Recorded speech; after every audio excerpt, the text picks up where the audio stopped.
If tomorrow the grocery stores suddenly doubled the price of meat again, or worse, shelves started going empty, would you actually be ready?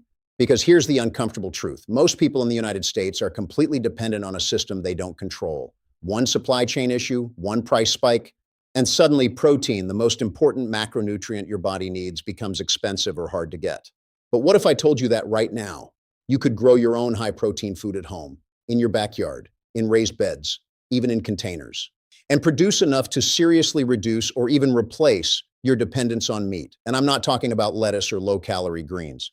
I'm talking about real, dense, protein-packed crops, some of which ancient civilizations relied on for survival, and modern homesteaders are quietly rediscovering. In this video, we're going through 13 powerful plants that can give you more usable protein than meat when grown correctly, along with real-world growing tips, mistakes to avoid, and how to actually get high yields in U.S. conditions. And listen carefully, because most people will quit halfway through this list. But if you stay until the end, the last 3 plants are on a completely different level. They can completely change how you build your homestead and secure your food supply. Let's start simple and build up. Number 13, green peas. If you're new to growing your own food, peas are one of the smartest places to start. They're cool season crops, meaning you can plant them early in spring or even in fall in many U.S. regions. They grow fast, don't require a lot of space, and most importantly, they grow vertically. That means you can produce more food per square foot compared to many other crops. But here's where most beginners go wrong. They plant peas and just let them sprawl on the ground. That's a huge mistake. When peas grow on the ground, airflow decreases, disease risk increases, and yields drop significantly. The solution is simple. Give them a vertical trellis from day one. Even a basic wooden frame or netting will double your productivity. Another key tip, harvest often. The more you pick, the more the plant produces. If you leave pods sitting too long, the plant slows down. And one last thing, temperature matters. Once it gets consistently hot, especially above 80 degrees Fahrenheit, peas will stop producing almost completely. So timing is everything. Number 12, spinach. Now this is where efficiency starts to show. Spinach might not look impressive, Shram, but per calorie, it actually contains a surprising amount of protein. And it grows incredibly fast. In fact, you can go from seed to harvest in as little as 30 days. But if you want to maximize output, you need to change how you harvest it. Instead, harvest the outer leaves and leave the center growing. This turns one plant into a continuous production system for weeks. Now here's the biggest problem people face with spinach: heat. Spinach hates heat. Once temperatures rise, it bolts, meaning it shoots up, goes to seed, and becomes bitter. To solve this, you have 2 options: plant early or create shade. Even a simple shade cloth can extend your harvest window significantly. Also, keep your soil consistently moist, but not waterlogged. Spinach has shallow roots, so it dries out fast. Number 11, broccoli. This is where most people underestimate what they can produce at home. Broccoli isn't just healthy. It's one of the most nutrient-dense crops you can grow, with a solid amount of protein compared to other vegetables. But here's what separates average growers from high-yield growers. They understand that broccoli doesn't give you just one harvest. Most beginners cut the main head and then remove the plant. That's a big loss, because if you leave it in the ground, it will produce smaller side shoots for weeks, sometimes even months. That's extra food you're throwing away if you don't know this. Now let's talk about the most common issue: small heads. If your broccoli heads are tiny, the problem is almost always nutrition. Broccoli is a heavy feeder. It needs rich soil, compost, and consistent nutrients. If you're serious about yield, feed your soil before planting and supplement during growth. Also, watch for pests. Cabbage worms can destroy your crop fast. Use row covers early or natural pest control methods to protect your plants. Number 10, sweet corn. Now we're stepping into real calorie and protein production. Corn is one of the most satisfying crops to grow, but also one of the most misunderstood. Here's the biggest mistake people make. They plant corn in long single rows. That reduces pollination, and poor pollination means empty or partially filled ears. The correct method? Plant corn in blocks. Short rows grouped together allow wind pollination to work properly, giving you full, healthy ears.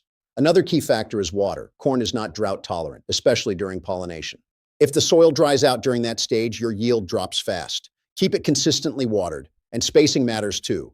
Too close, and plants compete. Too far, and you waste space. Find the balance. Now this is where things start to get serious. Up to this point, we've covered solid, beginner-friendly crops, but now we're moving into plants that can actually carry a big part of your food system, especially if your goal is real self-sufficiency. These are the crops that store well, produce heavily, and give you that long-term security most people never achieve. Let's continue. Number 9, the potatoes. If there's one crop every serious homesteader in the United States should grow, it's potatoes. They're not just easy, they're powerful. Potatoes give you calories, energy, and even a decent amount of protein. But more importantly, they produce a lot of food in a small space and can be stored for months. But here's where most people fail. They plant potatoes once and get average yields. If you want to maximize production, you need to use a technique called hilling. As the plant grows, you continuously add soil around the base. Why does this matter? Because every buried section of the stem can produce more potatoes. No hilling, shaker, lower yield. Proper hilling, shoppers, sometimes double the harvest. Now let's talk about watering. Overwatering is one of the fastest ways to ruin your crop. Potatoes don't like soggy soil. Too much water leads to rot and disease. Keep the soil moist, but never soaked. And here's a powerful tip most beginners ignore. Stop watering about 1 to 2 weeks before harvest. This helps toughen the skins and improves storage life significantly. Number 8, sunflower seeds. Now we're entering crops that give you both protein and healthy fats, which means real energy. Sunflowers are incredibly underrated.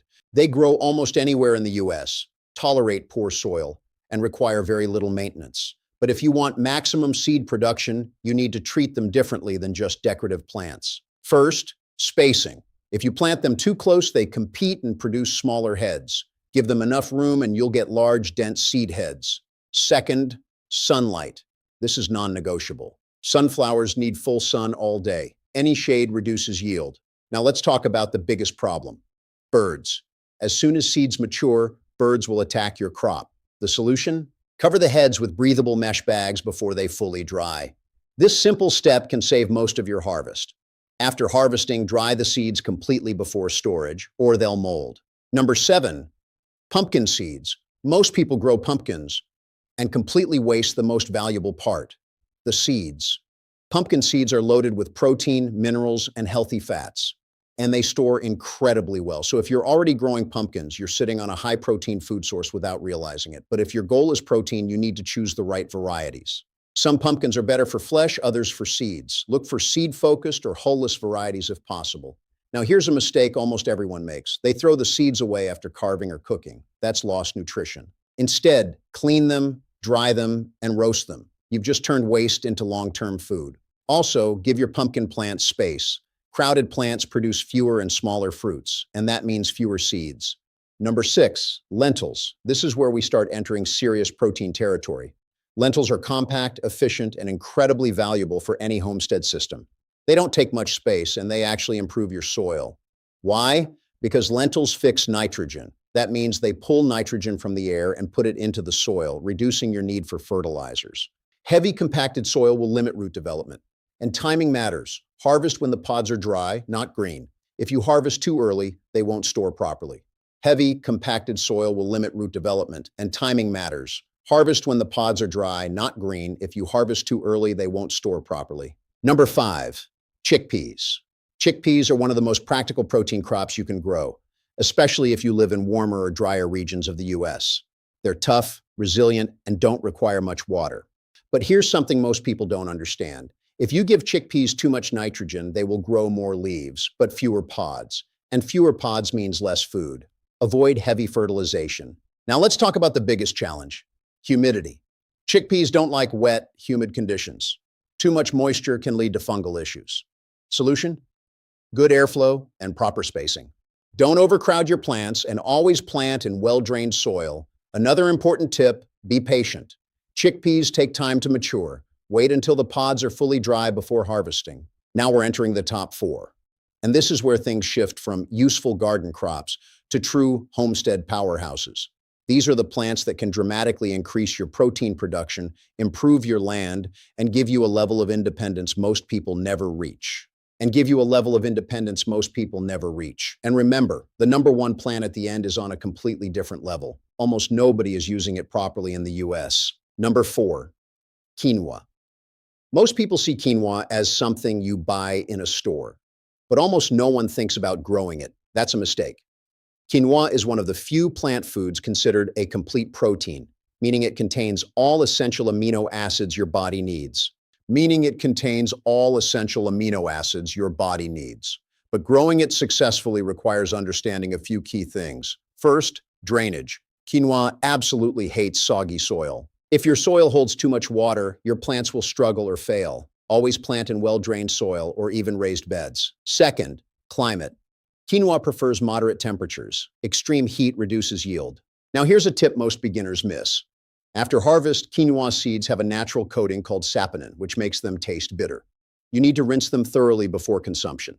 Ignore this step and you'll think your entire crop failed. Number 3, amaranth. This is one of the most underrated crops you can grow. Amaranth is a dual-purpose plant, meaning you get both edible leaves and high-protein seeds. So you're getting 2 food sources from one plant. It grows fast, handles heat extremely well, and thrives even in poor soil. That makes it perfect for challenging conditions. But you need a strategy. Harvest some leaves early for food, but leave enough plants untouched so they can go to seed. That's where the real protein comes from. Now let's talk about a common issue: wind. Amaranth can grow tall. Strong winds can knock it over before harvest. Simple solution: support your plants or plant them in a location with some wind protection. Also, don't overcrowd. Give each plant enough space to fully develop. Number 2, soybeans. Now we're stepping into serious protein production. Soybeans are one of the highest protein crops you can grow. This is where plant-based protein starts competing directly with meat. But soybeans require a bit more attention compared to the earlier plants on this list. Here's the most important tip: inoculation. Before planting, coat your soybean seeds with the correct beneficial bacteria. This allows the plant to fix nitrogen properly and grow stronger. Skip this and yields drop. Next, temperature. Soybeans need warm soil to germinate and a long growing season. Plant too early and they'll struggle. Now let's talk about a mistake many people make: harvesting too soon. If you harvest before the pods are fully mature and dry, you lose both yield and storage potential. Patience is key here. Let the pods fully dry on the plant for maximum protein and shelf life. Balance is everything. And now, number 1, moringa. This is the plant almost nobody in the United States is taking seriously, but it might be the most powerful one on this entire list.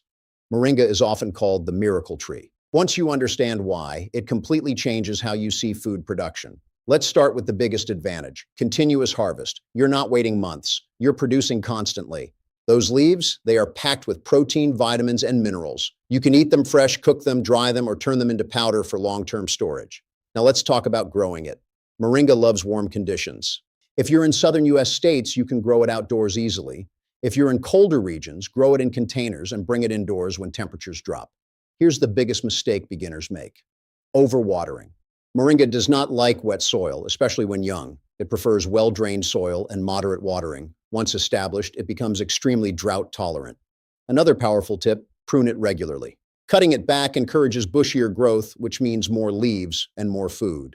Ignore pruning, and you'll get a tall tree with less usable yield. These 13 plants are your key to protein independence. By taking control of your food supply today, you're securing your health and your freedom for tomorrow. Start small, grow consistently, and feed your future. Thank you for watching.